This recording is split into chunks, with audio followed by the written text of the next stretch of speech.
footballgameplan.com, where football makes sense. I'm Emery Hunt, the czar of the playbook, breaking down the Broncos versus the Bears. Now let's take a look at Chicago's keys to victory to see what they can do this week to win at Mile High Stadium.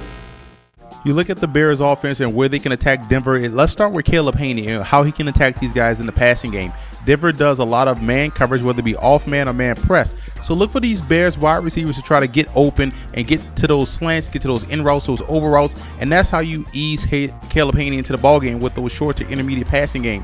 You don't want to give him the opportunity to go deep down the field just yet because he does throw interceptions. He has to make better decisions with the football.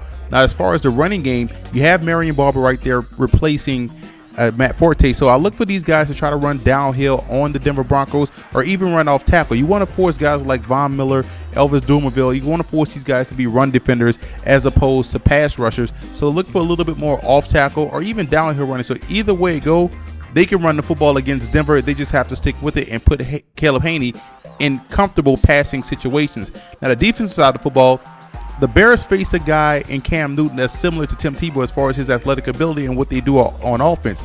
The Bears have to make sure they contain the edge. If you don't contain the edge in a run game against the Broncos, that play action pass will be deadly and the Broncos running game will be explosive.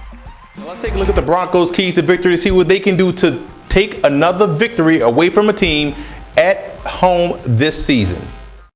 People can hate on Denver's offense all they want. I like what the Broncos are doing out there offensively. What it does, it puts a lot of pressure on your opposing secondary to play man-to-man coverage and win those individual matchups. Now, where the Broncos have the advantage and they're able to have some success, the big wide receivers out there on the flanks, the Marius Thomas 6'3", 225, Eric Decker 6'3", 215. So they can high-point the football, they can body a corner. So those type of receivers fit perfectly in this offense. And the running game works because they have a mobile quarterback in Tim Tebow, so the backside defensive end has to stay home, and the lineman that would normally block that backside defensive end is now on the second level on your linebacker. So it forces you to play disciplined football.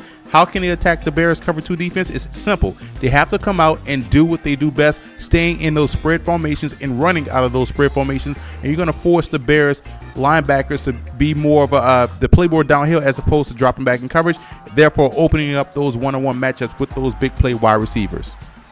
If you're the Broncos trying to attack the Bears offensive line, you have 2 of the biggest weapons you can do so with in Dumerville and Von Miller, who's probably going to play this week.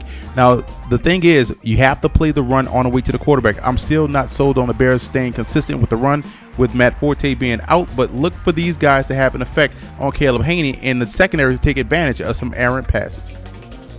Let's look at some X factors in this ball game to see which player or players can have an impact on the outcome in this ball game.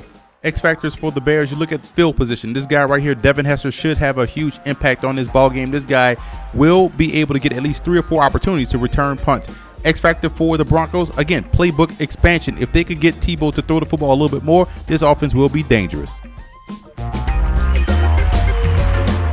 I'm going with Denver in this matchup. Reason being, I like the way their defense plays fast and plays downhill and take chances. Offensively, they have the formula. Run the football until the team proves they can stop it, play action pass, and take advantage of one-on-one opportunities. NFL previews, visit footballgameplan.com/NFL or visit our YouTube channel at youtube.com/footballgameplan. And listen to the Football Game Plan radio show, which airs Saturdays, 11 a.m. Eastern Time at blogtalkradio.com/footballgameplan.